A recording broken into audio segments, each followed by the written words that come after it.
Good morning, everyone. Welcome. It's Thursday. We're getting towards the end of the week, so hopefully your week is going well and you're looking forward to the weekend. So good morning and welcome to our Mind the Moment's Thursday morning gathering, brought to you by Harvard Pilgrim Healthcare and Tufts Health Plan. This is a place where we invite experienced mindfulness instructors to speak with us about what mindfulness means to them, and to discuss as a community how we can incorporate these practices into our daily lives. I'm Suzanne Rowe Palacino, and as always on Thursdays, so glad to be here with Tara Healey, founder and director of Harvard Pilgrim Healthcare's mindfulness program. Good morning, Tara. Good morning, Suzanne, and likewise, delighted to be here with you and to welcome all of you joining. Really great to see you. Yes, welcome to everybody. And I've been seeing since the beginning of the year, I think I've mentioned I've seen some new names, and our regular community has consistently been joining. So it's just been great to see a mix of the old and the new. So we're so happy to have you all here. And so with that, just to explain how things will go, if anybody's particularly new, today Tara will start off with a question for the group, and then she'll share just a few thoughts with us and lead us in at least a 12-minute meditation practice. That will be a mixture of both guided as well as some silent time. So anybody that's brand new to meditation, no worries, we'll guide you throughout the whole process. And so after that, we'll have time for questions. And so if you go to the bottom of your Zoom screen and open up your chat, you'll notice at the bottom of the chat that you'll have an opportunity, a blue drop-down menu, and that says hosts and panelists. So if you click on that, you can change it to everyone, and then everyone can see the comments coming in. Okay, and then I wanted to, I know Rizvana has asked a question directly to us. Please send the password for Wednesdays, which I'm not, all you need to do, Rizvana, is register on the website for the Wednesday session. So there really isn't a particular password. So if,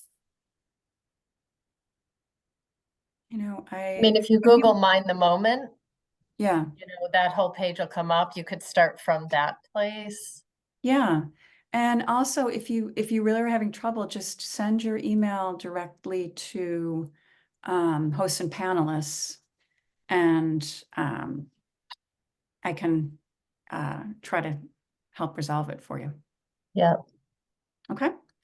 All right. So, and let us see what our question is for today, Tara. Yeah. Thanks, Suzanne. I've been thinking a lot about my especially early years of practice, and some of the guidance from my teachers around keeping a consistent practice, which is not an easy thing to do. And the question that they would always say to pose to yourself, and this could be every single time you practice, is what motivates me to do this? What is my motivation for practice? To kind of, reconnect with your original intent for practice, because this is one of those things that is simple, but it's difficult. Simple, but not easy. And especially the consistency part, I think, and often, practicing in a group is really helpful, but then keeping that motivation up to practice on your own on a regular basis is very important and hard. And for a whole lot of reasons. We have an achy and tired body. We don't want to be with our thoughts in that moment. There's a whole lot of reasons that the practice can be difficult, or having expectations of what should be happening and the opposite is happening. And again, reminding when that happens, just a reminder to everything is included. So even things that are unpleasant, whether it's body pain or emotional pain, that it's all included, that we're turning toward, and we're actually fully feeling, coming out of the stories, but fully feeling the physicality, like in the body, what are the sensations? So yeah, so the question is, what motivates you? What is your earliest, if you think back, like what is the reason that you are doing this? Why are you showing up?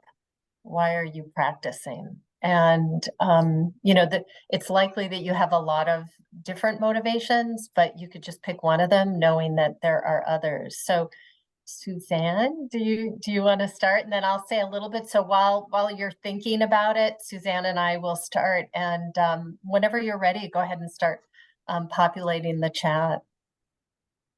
Yeah, so I would say my original motivation was it came out of yoga. I was in the Shavasana position and I realized this peaceful time is really, really nourishing for me.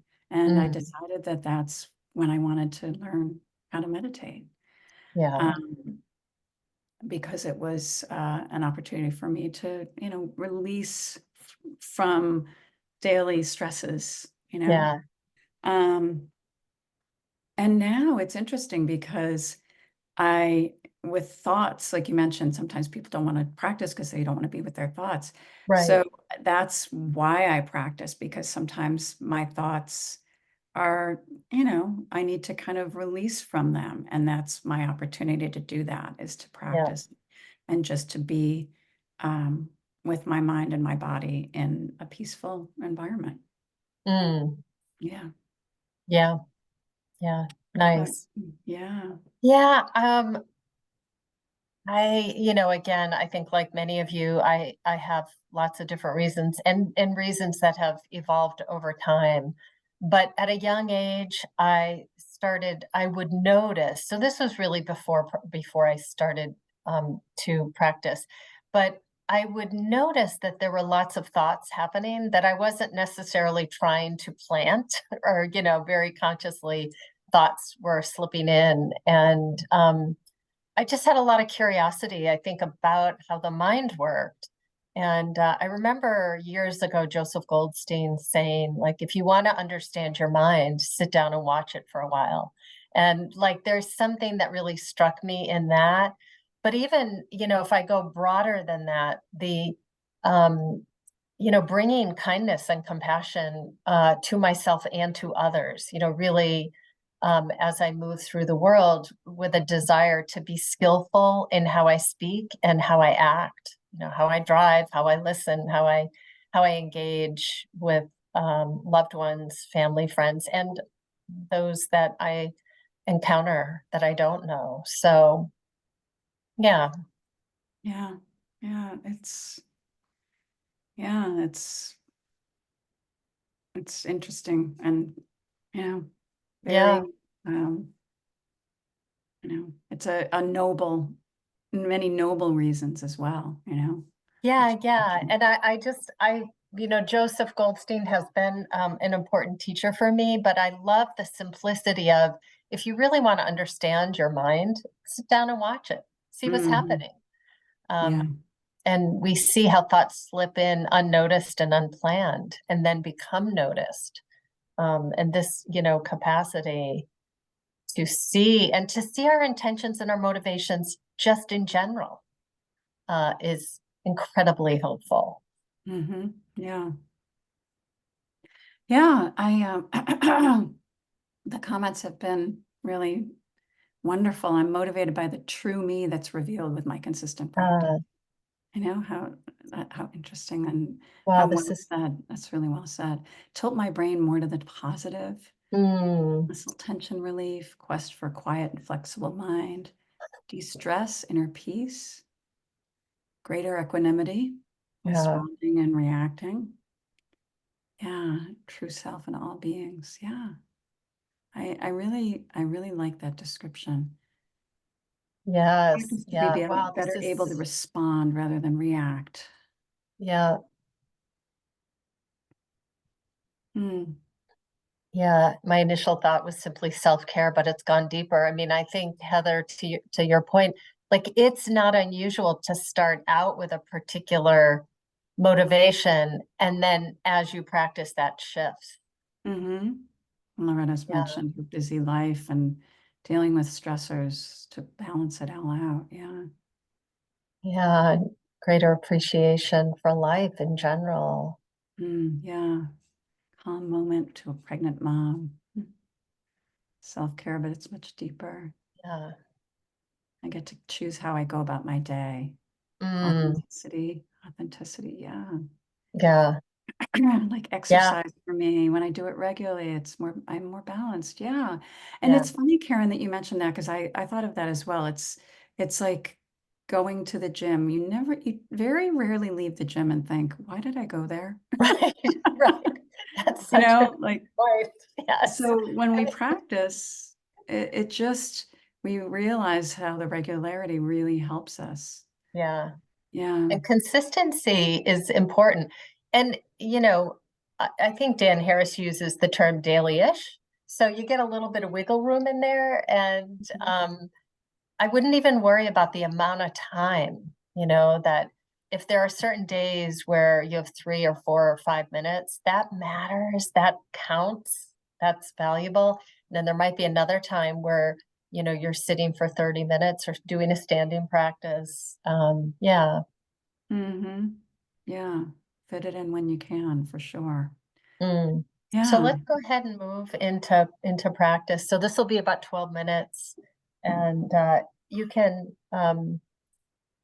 stay seated if you're seated, or you can stand. You can also lie down, eyes open or closed, whatever feels like it's going to serve you best this morning. And go ahead and take a couple deep breaths on your own as a way to settle any surface tension from the morning, and really allow yourself to arrive, mind and body, making that exhalation a little bit longer than the inhalation.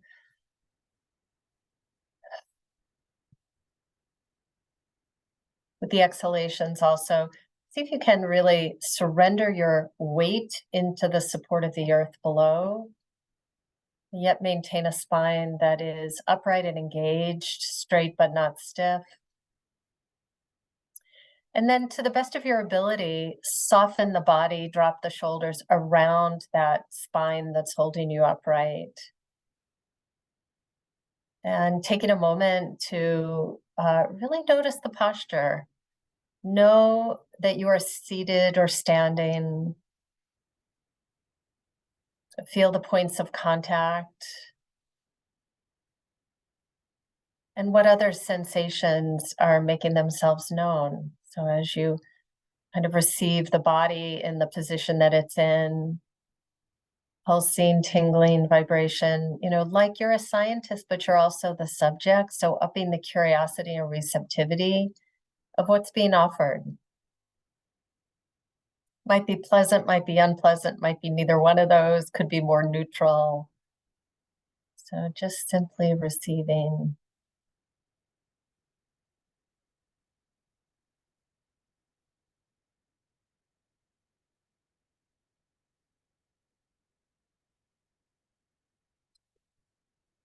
And let's all take a moment to broaden awareness to include sound that is perhaps in the room or outside of the room.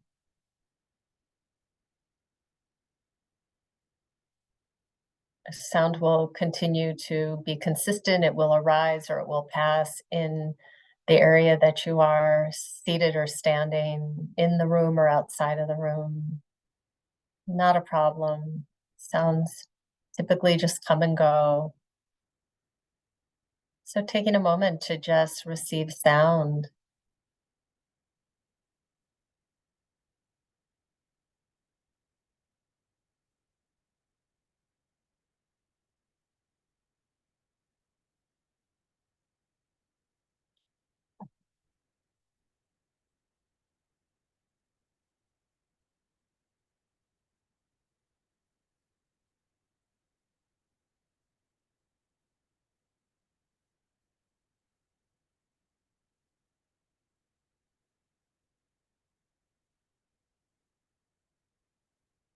And allowing sound to remain in the background as it will begin to bring awareness back inward to your whole body. And we're going to scan through the body, starting at the very top of the head. And as we move through the regions of the body, simply receiving and the experience of whatever sensation or even lack of sensation is in that particular area, and softening as we move through. And seeing if you can do this from the inside out. So, starting at the top of the head, moving down the sides and the back of the head, and coming around to the face. So, holding the face and the head in your field of awareness. Let's move down now the neck and shoulders, moving down the upper arms, lower arms, and hands, softening to the degree that you can, and receiving whatever sensations or lack of sensation you're aware of.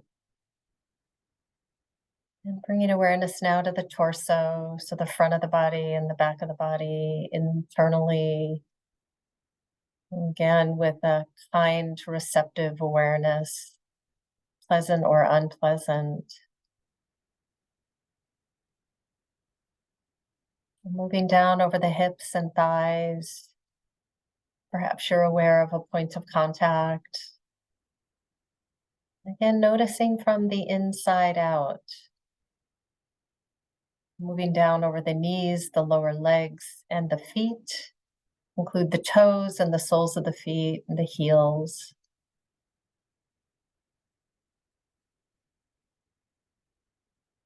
And releasing that, coming back to the whole body awareness.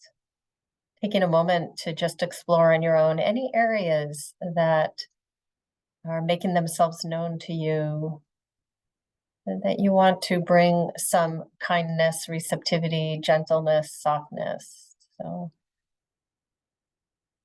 take a moment to do that.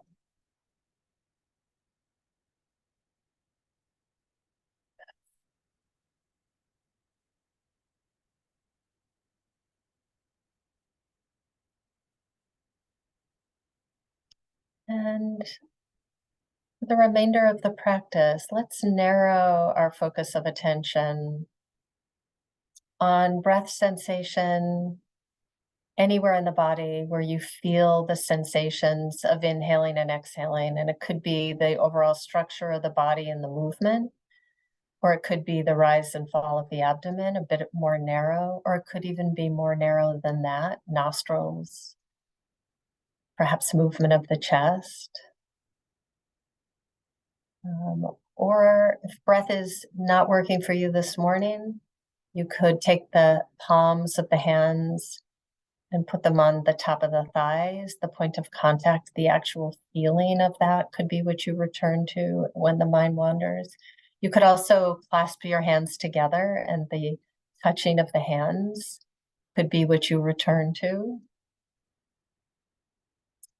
If something else is more prominent in your awareness, you can connect in with that. It's fine. Or sound. It really doesn't matter. What matters is the quality of awareness you're able to bring in this moment. So I'll be silent for the next few minutes.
Noticing where the mind is, noticing where your mind is. There's often a little bit of a contraction in the body when a thought slips in unnoticed. So soften your body to the degree that you can and just simply return.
And as we bring this meditation to a close, may we be peaceful and at ease. May our hearts be soft and open. May we be safe and protected, and our bodies healthy and strong. And may whatever good comes of our practice be for the benefit of all beings. And as you feel ready, if your eyes were closed, or even if they were open, take a moment to just re-engage with the room you're in. So maybe do a bit of a stretch, look around.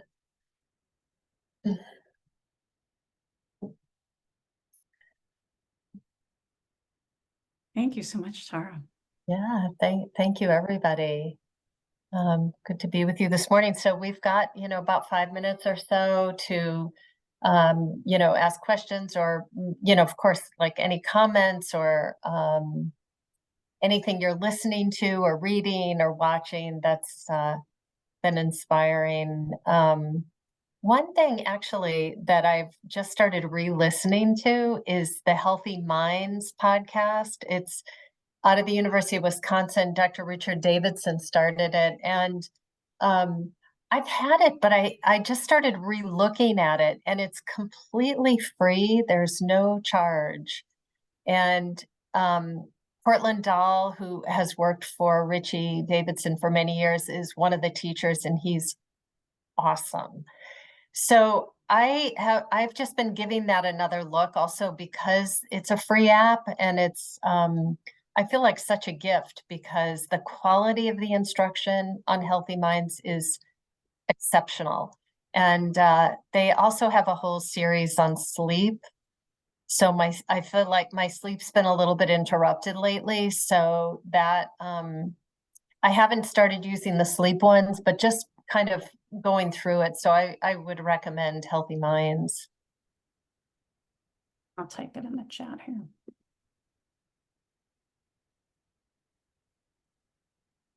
Yeah, no, I have that on my phone, and you're right. I don't always go to it because it just gets Yeah, buried sometimes. right, exactly. It's like so easy for that to happen, but that just the quality of the instruction is fantastic. They're like Cortland's a real senior teacher with a lot of practice history. So, Yeah. and it's free. I mean, what a gift. Yeah, for sure. Yeah. Thank you, Tara. Thanks for Yes, being here for us this morning and of for course. leading a wonderful practice. And wishing everyone a good rest of your week into the weekend. Stay warm Stay if you're warm. in the Boston, Massachusetts area where it's supposed to be quite cold this weekend. Yeah. But we'll be back here next week. So hope to see you soon. And yeah, Kristen's mentioned Reading. she's reading Ah, Ellsberg's Real Life. Yeah, oh, great. that's good to know. And again, like Sharon, you can't, I mean, the quality of her teaching, her practice history, she's just, yeah, that's wonderful. Anybody else? Any, we still have like minute and a half or so left, but any books or apps or, podcasts that you're listening to? Oh, the Blinkist. Mel Robbins. Blinkers. Is it Blinkist? Blink list? Blinkist. Yeah. Okay. Blinkist. Okay. Yeah. Yeah. Feel Better, Live More. Okay. That one. Is that a book?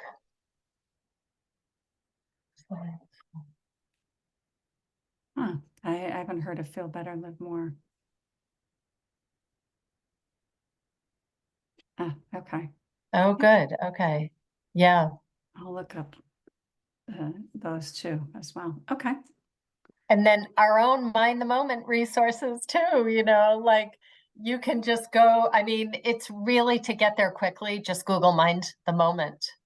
And lots of opportunities for, continued study and practice and resources and all that stuff. Absolutely. All right. Well, thank you everybody for these ideas. Well, let's save the chat. Okay. Wonderful. All right. Well, again, good rest of your week, and we'll see you next week. See you next week. Bye-bye, everyone. Okay. Bye, everybody.